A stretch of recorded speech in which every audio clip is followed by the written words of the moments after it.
Car accidents should be reported to the police because it gives law enforcement an opportunity to document what happened and document the physical evidence at the scene.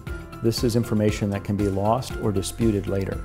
So when the law enforcement comes, they will document and do an accident scene diagram showing where all the cars came to final rest and document the type of damage that was done. Generally speaking, when law enforcement comes to a crash site to investigate the accident, they will speak to each driver involved separately.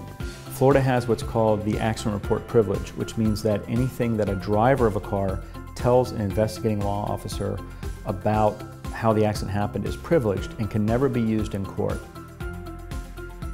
So it's important to know what the defendant driver told you at the scene, between the two of you, which is admissible, or what they told just to the investigating officer, because that's not admissible.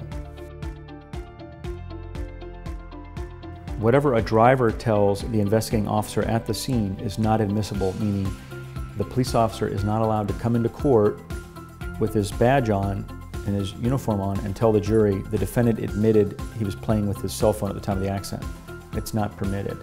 But if the defendant driver tells you at the crash site that I was fiddling with my phone or playing with my radio when I ran into the rear of your car, that is admissible if it's said outside the presence of the police officer.